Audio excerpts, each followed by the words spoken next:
अस्सलाम वालेकुम। तो हमारा नेक्स्ट टॉपिक है एनाटॉमी ऑफ कैंडल्स।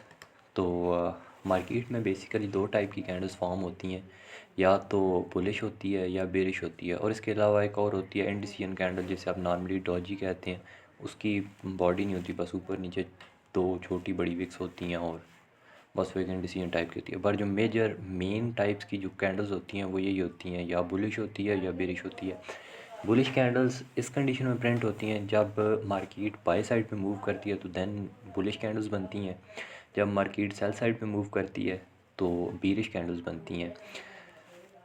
आगे इन कैंडल्स की अगर हम बात करें तो इसमें डिफरेंट टाइप की कैंडल्स आ जाती हैं, जिनमें कुछ कैंडल्स होती हैं जिनके बॉटम पे विक नहीं होती और कुछ ऐसी होती है जिनके टॉप पे विक नहीं होती। फॉर एग्ज़ाम्पल, अगर प्राइस सेल साइड पे जा रही है और उसके ऊपर एक छोटी सी विक है लेकिन उसके नीचे कोई इतनी ख़ास विक नहीं बनती, लाइक अगर no wick at the bottom, इस टाइप की कैंडल की क्लोज़ होती है, तो उसमें चांसेस ये होते हैं कि नेक्स्ट कैंडल की 50-50 प्रोबेबिलिटीज़ होती हैं कि वो उसी डायरेक्शन में जाए। इस कंडीशन में हमें वेट करना होता है कि या तो स्ट्रॉन्ग वॉल्यूम हो या फिर प्राइस ऊपर से रिट्रेस करे, और रिट्रेस करने के बाद अगेन लो ब्रेक करती है, तो फिर इस कंडीशन में हम ट्रेड ले सकते हैं। अदरवाइज़ थोड़ा सा मुश्किल होता है। बाकी अगर हम बुलिश कैंडल्स की बात करें तो वेट, मैं इसका कलर चेंज कर देता हूँ। अच्छा, तो अगर बुलिश कैंडल्स की बात करें तो बुलिश कैंडल्स में लेट्स सपोज प्राइस पहले नीचे जाती है, नीचे जाने के बाद उसके बाद वापस ऊपर आती है और टॉप पे विक बनाए बग़ैर क्लोजिंग दे देती है। तो इस कंडीशन में ये होता है कि प्राइस बाय साइड पे जाने के चांसेस जो होते हैं वो 50-50 होते हैं, क्योंकि मार्केट में प्राइस उसी साइड पे मूव करती है जिस साइड पे रेंज होती है। अगर कैंडल्स इस टाइप की क्लोज़ हो रही हैं जिनके ऊपर नीचे स्ट्रॉन्ग विक्स हैं और स्ट्रॉन्ग बॉडी है, लाइक छोटी छोटी विक्स आ रही हैं और उसकी बॉडी ठीक आ रही है कैंडल पे, तो वो एक किस्म की उसके ऊपर एक रेंज होती है कि वो उस रेंज के हिसाब से वो ऊपर जा सकती है।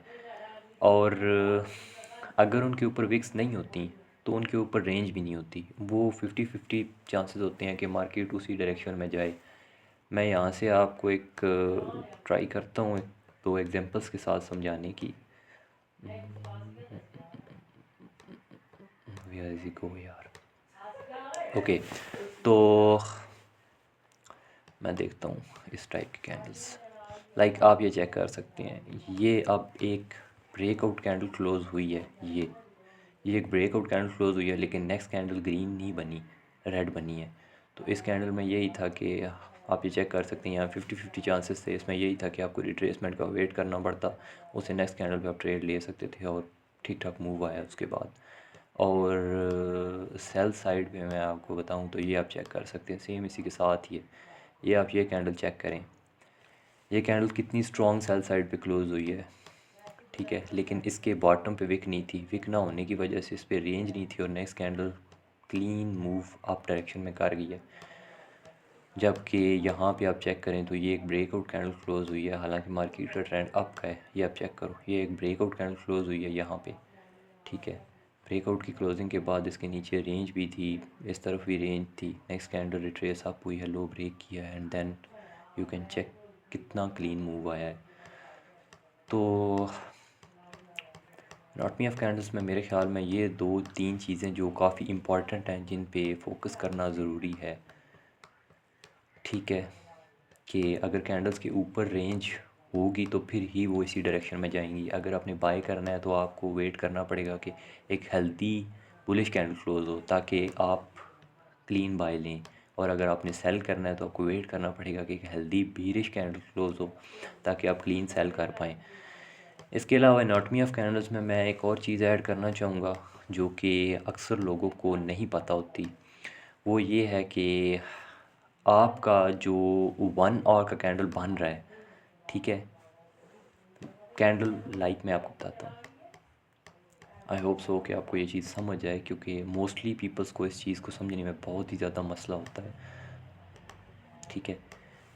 एक जो 1 आवर का कैंडल होता है उसमें 60 मिनट होते हैं। लाइक आप अगर उसको ब्रेक डाउन करके चेक करेंगे तो वो 1 घंटे का कैंडल प्रिंट होने के लिए उसमें एक एक मिनट के 60 कैंडल्स बनेंगे तो फिर 1 घंटे का कैंडल प्रिंट होगा, ठीक है। और 1 घंटे के एक कैंडल के अंदर दो 30 मिनट के कैंडल्स होते हैं, और 30 मिनट के एक कैंडल के अंदर दो 15 मिनट के कैंडल्स होते हैं।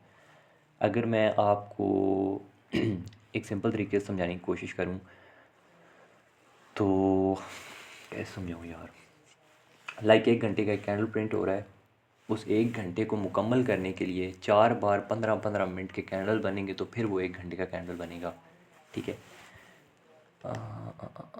लेट्स सपोज ये कैंडल है, ठीक है, और इसके साथ ये दो कैंडल्स हैं, ठीक है, ओके। लेट्स सपोज ये दो कैंडल हैं। अब ये जो दो कैंडल्स हैं ये सिर्फ़ और सिर्फ यहाँ पे दो कैंडल्स हैं, ठीक है। ये दो एक एक घंटे के दो कैंडल्स हैं, 1 1 आवर के दो कैंडल्स हैं। अगर आप इन्हें ब्रेक डाउन करेंगे छोटे टाइम फ्रेम पे, लाइक 30 मिनट पे आप ब्रेक डाउन करते हैं, ठीक है, तो ये थोड़ा गड़बड़ हो गया, यहाँ पे मैं समझाता हूँ। यहाँ से कैंडल ओपन होता है और 1 आवर का न्यू कैंडल जहाँ तक ये आप चेक कर रहे हैं, ये 30 मिनट के 4 कैंडल्स बनते हैं। 1 आवर के दो कैंडल्स में 30 मिनट के 4 कैंडल बनते हैं, और इसके अंदर आगे 15 मिनट का मे भी मुझे फिर से स्लाइड करना पड़े।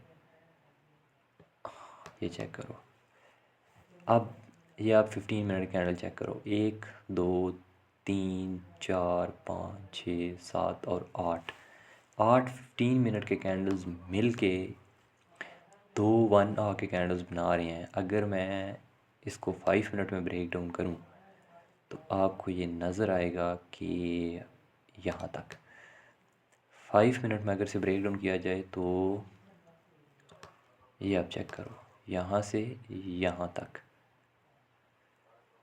ये आप चेक करो, ठीक है। ये 1 आवर एंड 55 मिनट, मतलब ये 2 आवर ही बन जाती है। ये लास्ट 5 मिनट वाली कैंडल है इसमें, इसलिए 55 मिनट दिखा रही है, ठीक है। इसमें आप चेक करो कि 24 बार बनते हैं। 24 बार कंप्लीट होने के बाद 2 आवर की कैंडल बनती है 5 मिनट में। अब अगर मैं इसे वापस 1 आवर में आपको जाके चेक कराऊँ तो आप ये चेक करो कि 1 आवर के सिर्फ दो कैंडल्स ही होंगे अभी भी। चल जा, हाँ ये चेक करो, ठीक है। तो 1 आवर का अगर एक कैंडल बन रहा है तो उस एक कैंडल में 5 मिनट के 12 कैंडल्स बन रहे हैं, और 15 मिनट के 4 कैंडल्स बनते हैं, 30 मिनट के 2 कैंडल्स बनते हैं। इन कैंडल्स के मिलाने के बाद 1 आवर का एक कैंडल बनता है, और 1 मिनट के अगर आप 60 कैंडल्स मिलाएंगे तो फिर जाके आपके 1 आवर का एक कंप्लीट कैंडल बनेगा। लाइक जैसे 1 घंटे में 60 मिनट होते हैं, तो इसी तरह 1 मिनट में एक कैंडल प्रिंट होता है, और वो सारे कैंडल्स आपस में मिल के 1 आवर का एक कैंडल कंप्लीट बनाते हैं, ठीक है। तो मेरे ख्याल में एनाटॉमी ऑफ कैंडल में इतनी काफ़ी है, क्योंकि मैं चाहता हूँ कि आपको बेसिक लेकिन एडवांस तरीके से सब कुछ समझ आ जाए। तो मैंने एनाटॉमी ऑफ कैंडल्स में आपको 2-3 सिंपल चीज़ें बताई हैं, जिनमें एक ये है कि जब प्राइस अप जाती है तो बुलिश कैंडल्स प्रिंट होती हैं, जब प्राइस डाउन जाती है तो बीरिश कैंडल्स प्रिंट होती हैं, और इनमें आगे बुलिश और बीरिश कैंडल्स में भी डिफरेंट टाइप की कैंडल्स प्रिंट होती हैं, जिनमें मैं आपको जो मेन इंपॉर्टेंट कैंडल्स हैं वो मैं आपको समझा रहा हूँ। अगर कैंडल्स के अगर मतलब प्राइस बीरिश आ रही है और कैंडल्स के नीचे विक नहीं बन रही, ठीक है, मतलब प्राइस नीचे आ रही है लेकिन उसके नीचे विक नहीं बनती, ये मतलब ये वाली विक इसके नीचे नहीं आती, ठीक है। अगर इसके नीचे इस तरह की विक नहीं बनती, no wick at the bottom, candle close होती है। अगर इसके नीचे ये वाली विक नहीं बन रही तो इसके नेक्स्ट कैंडल के चांसेस होते हैं कि 50-50 अपनी डायरेक्शन में जाएगी, क्योंकि उसके नीचे रेंज नहीं होती, कम रेंज होने की वजह से चांसेस कम होते हैं कि ये उसी डायरेक्शन में जाए। दूसरा होता है बुलिश कैंडल। अगर बुलिश कैंडल लाइक प्राइस ऊपर जा रही है, ठीक है, और यहाँ पे कैंडल क्लोज हो गया, इसके ऊपर विक नहीं आई, इस तरह की कोई विक नहीं बनाई प्राइस ने ऊपर, ठीक है, यहाँ पे इसके ऊपर कोई इस तरह की विक नहीं बन रही। अगर इस तरह की इसके ऊपर कोई विक नहीं आती तो इसका मतलब है कि इसके ऊपर रेंज नहीं है। यहाँ पे 50-50 चांसेस हैं कि नेक्स्ट कैंडल इसके ऊपर जाए, इसका हाई तोड़े, हाई ब्रेक करे और उसके ऊपर निकले। तो इस कंडीशन में ये होता है कि आपको वेट करना पड़ता है। वो थोड़े बहुत कॉन्फ्रेंसेस होते हैं, वो मैं मज़ीद आगे आपको बताऊँगा मज़ीद क्लासेस में। तो आई होप सो कि जो भी मैंने आपको आज के दिन बताया है वो आपको समझ आ गई होगी। तो अगर नहीं आई तो कमेंट भी लो। I will try to resolve it.